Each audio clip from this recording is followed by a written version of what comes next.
So yun, what's up mga Repa Pips? So bali meron tayong bagong project dito na Badja na Kawasaki CT100 mga Repa Pips. Bali itong kanyang old na stock paint at saka itong kanyang sticker is papalitan na natin. Gagawin na natin itong JRP na sticker mga Repa Pips. Bali ang gagawin lang natin muna dyan is tatanggalin natin lahat ng mga dapat natin tanggalin. Pati ito isasama na natin itong kanyang spoiler dito sa likod. Meron siyang mga pairings, mga repaps. So kasama yan. Damay lahat yan mga repaps. Itong mga gas-gas na yan, yung mga dent na yan, need natin yan na ayusin muna bago tayo mag-start sa ating paint mga repap tips. So bali CT100 yan. Hindi na natin patatagalin pa. So umpisa na natin mag-paint mga repaps. So bali after nating makalag yung mga yan mga repap tips, bali stock paint pa naman to. So need lang natin tanggalin yung kanyang mga sticker dito na nakalagay. Tapos syempre yung unang gagawin natin dyan is dilinisin muna natin yan. Actually hindi ko pa natatanggal itong isang side cover dahil may susi para to dito mga repaps. Hindi ko matanggal.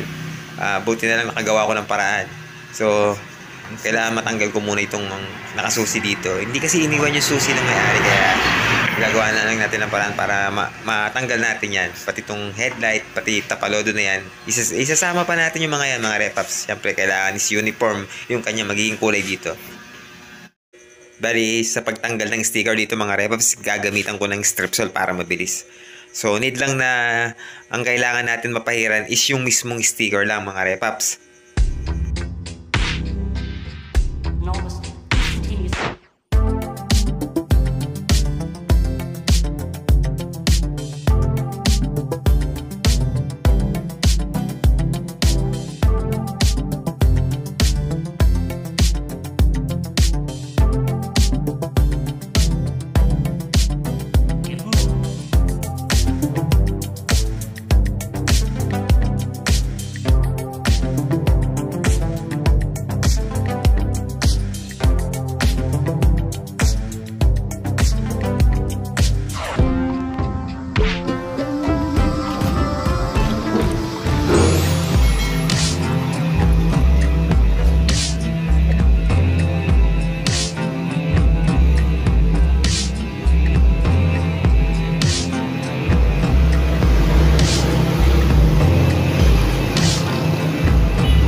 After ko yung matanggalan ng sticker is niliya ko muna yan ng 120 grit na papel diliha. Yung magaspang na papel diliha to mga repapips ha. Pagkatapos is susundan pa to ng 400 grit bago tayo mag primer o mag epoxy primer dito mga repaps.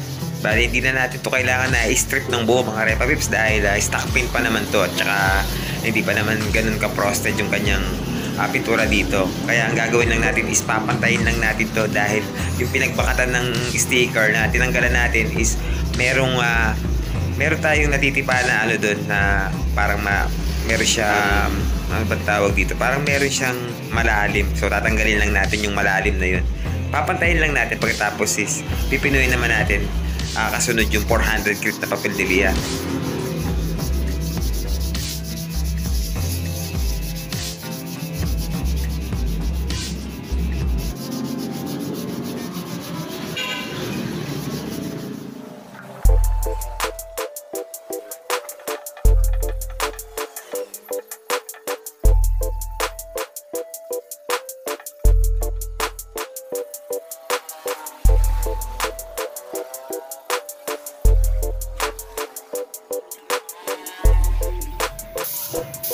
Bali after kong mali mga repapips at napatayo na natin, isipa-primer natin to ng at least 3 full coats na epoxy primer mga repaps. Tapos may interval siya na 15 minutes bago tayo ng second coat o bago tayo mag-spray ulit ng primer.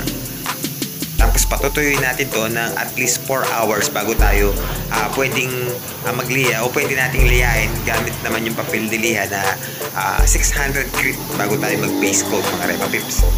Bali ulitin ko lang mga repapips, yung pag-spray ng ating o pag-apply ng ating epoxy primer is may interval time tayo na 15 minutes bago tayo magpatong uli o mag-spray uli ng epoxy primer o ng primer mga repaps. Pagkatapos is after nating ma-full coat siya ng 3 beses is papatuyuan natin yan ng 4 hours bago natin ito pwedeng lihain ng 600 grit na mga papildiliya mga repaps. Pagkatapos pwede na tayo mag base coat.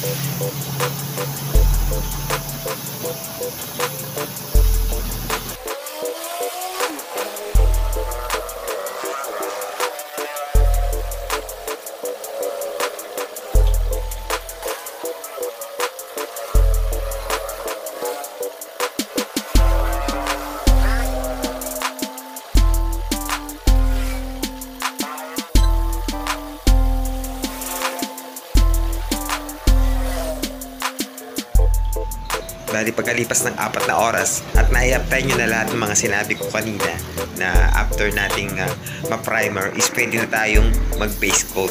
So yung base coat natin dito is metallic black mga Repa Pips.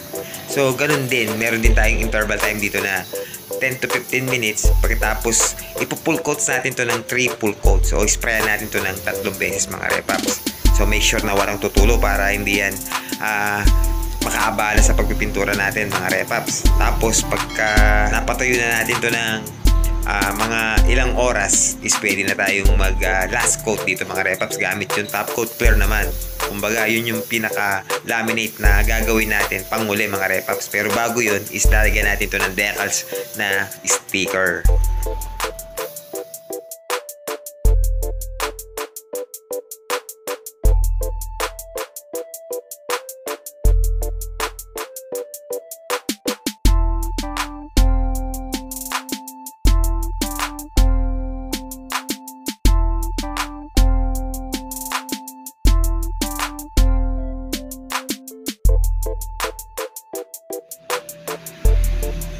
Bali, heto na yung mga sticker at ready na para mailagay na natin to mga Repaps. Pero bago ko nilagay ito is niliya ko muna to ng 1,000 grit na papildiliya. Yung pinakapino na papildiliya, ito 1,000 grit. Mas maganda kung meron kayong pinaggamitan na 1,000 grit. Yun yung ipanglihan ninyo. So ilalagay na natin to mga Repa Pips.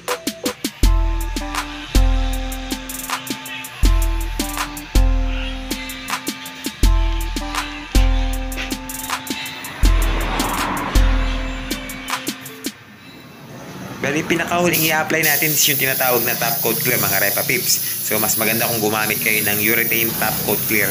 So mas maganda yun. So advice ko sa inyo para maging siyang gas resistant. Bali, ganun din yung pag-a-apply mga Repaps. Nitin natin na triple coat siya at may interval din yan kagaya ng mga ginawa natin sa primer at base coat. So mag-interval tayo dyan ng at least 15 minutes bago tayo mag-spray ulit. Bali, sa unang apply yan mga Repaps, kung di mo na perfect is pwede mo naman yan ibawi sa second coat o sa pang last coat mga Repaps. Hindi mo naman yan ma-perfect agad. Huwag mong kakapalan agad dahil baka manulo, sayang naman yung effort.